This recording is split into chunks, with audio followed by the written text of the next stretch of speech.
There are mysteries in the universe that intrigue even the wisest, and one of the most enigmatic is Satan's interest in the body of Moses. Imagine this: Moses, the man who led the Hebrew people on an epic journey from the harsh slavery of Egypt to the edge of the Promised Land.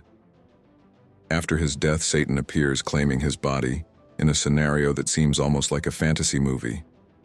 But is it really fantasy? Beneath the surface, there lies profound symbolism, where the archangel Michael himself must intervene, symbolizing a clash of forces between good and evil, a confrontation between the realms of the divine and the fallen. To understand this struggle, it's essential to recognize Moses' symbolic value. He was not just a political or spiritual leader. He was a direct channel between the divine and the human, the one who saw God face to face, who carried the tablets of the law, and who brought wisdom to humanity. Imagine the significance of this body to the Israelites. It's as if it were a sacred relic, laden with spiritual power, something that, in the wrong hands, could divert the focus of faith and even establish idolatry. Here we see how Satan, cunning as ever, saw the potential to sway minds by directing the people's devotion toward Moses instead of God, and then Michael the archangel appears.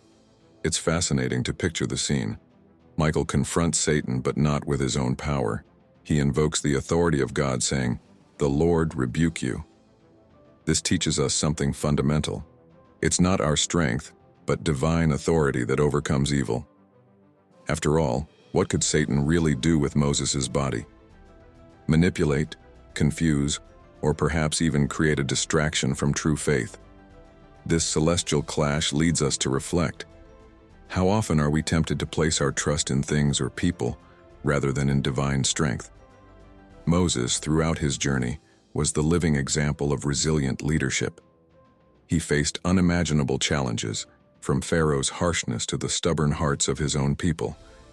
Anyone who observes his trajectory sees someone guided by faith, a leader who never gave up on his people, even when everything seemed to fall apart.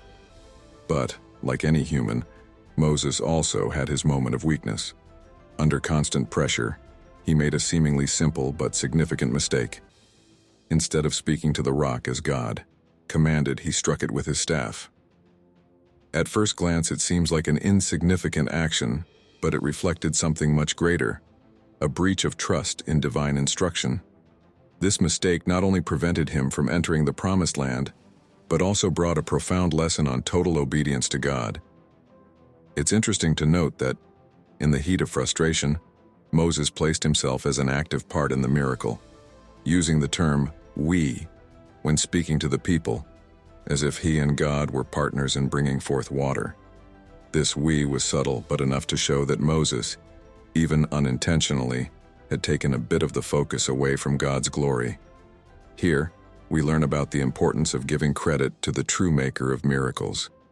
It's a reminder that many times we may fall into the temptation of thinking that our effort is what brings results, forgetting the true author of all victories.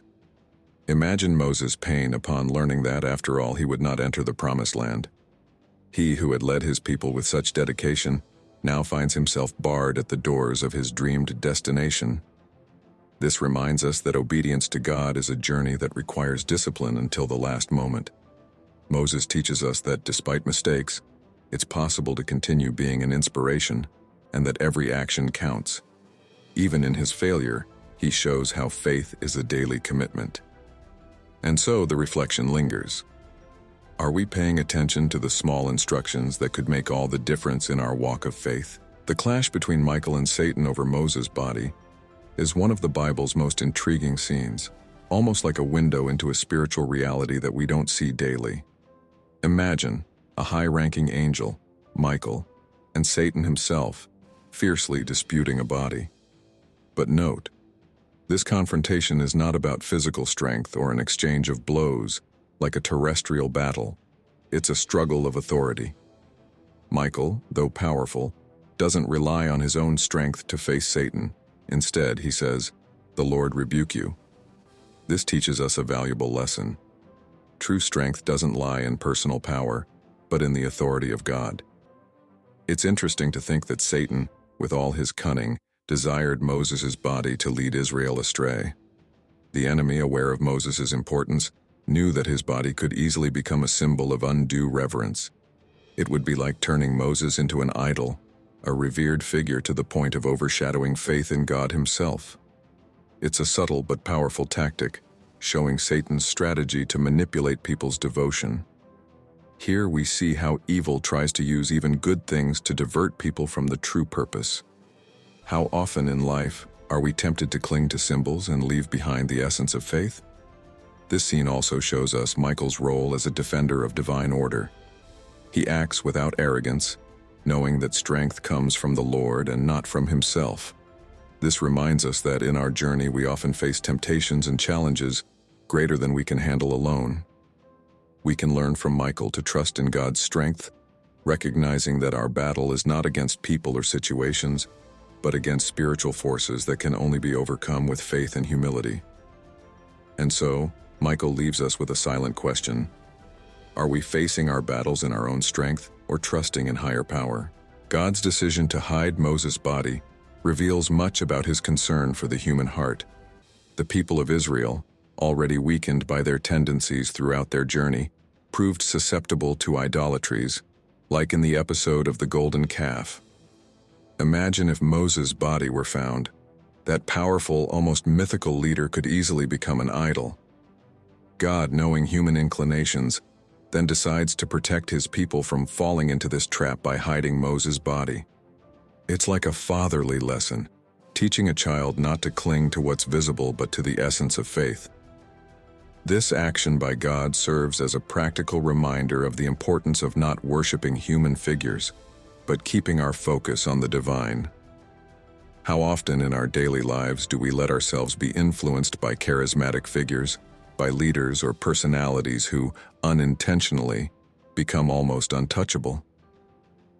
Humans have this tendency. It's natural. By hiding Moses' body, God was teaching an important lesson for the future. The center of faith should be him, not those who serve him. After all, even the best leaders are human and fallible, and placing our faith in them can lead us astray from the true path. By keeping Moses' body hidden, God not only protected the Israelites from the danger of idolatry, but also created room for the people to grow spiritually. In doing so, God demonstrates that true inspiration should be free from material attachments and centered on genuine spirituality. Thus, each person could seek a personal connection with the divine without intermediaries. This attitude from God leads us to reflect. Are we, in our own lives, clinging to symbols and forgetting the depth of true faith? The story of Moses' body holds one of the most valuable lessons about temptation and redemption. Throughout the narrative, we see Satan's cunning, attempting to use something sacred to draw people away from God. This reminds us that temptation doesn't always come from something explicitly bad. Often it's camouflaged in symbols that seem good, but can lead us away from spiritual focus. By trying to steal Moses' body, Satan aimed to create an idol that would draw people away from true inspiration. This subtle strategy still manifests itself today, in various forms, when we trade the essence of faith for symbols and external figures. Redemption is also strongly present in how God protects his people. Even with Moses' flaws and the constant failures of the people of Israel, God intervenes, hiding the body and thus preventing his people from falling into another temptation. It's as if he, knowing our weaknesses, put up a barrier to help us avoid stumbling. This is the essence of divine redemption, a God who intervenes not to punish but to guide, always offering a second chance. This lesson applies in our lives when we understand that, even in our failures, there's always the possibility of getting back on the right path with divine help. Finally, this narrative intertwines temptation and redemption in a way that invites introspection. Just as Michael resisted Satan by invoking God's power, we are called to face daily temptations with faith and humility. The story of Moses teaches us that, even in the face of our greatest weaknesses and mistakes, God is willing to redeem and protect. And so, with each choice we make, a question arises. Are we truly resisting temptation, seeking divine redemption, and following the path of faith? Have you ever stopped to think about the profound and at times unsettling mysteries that the Bible brings? Yes, some stories seem to hide secrets that go beyond what we read at first glance. One of these mysteries involves none other than Moses, one of history's greatest leaders, and a curious confrontation between the archangel Michael and Satan after his death. That's right, Satan, the adversary himself, fiercely fighting for Moses' body. But hold on, what would he gain from this? What did Satan want to do with the body of someone who had already departed this world? The answer may reveal something even greater about the power of faith, the spiritual battles we fight, and the traps that can divert our focus from the essential.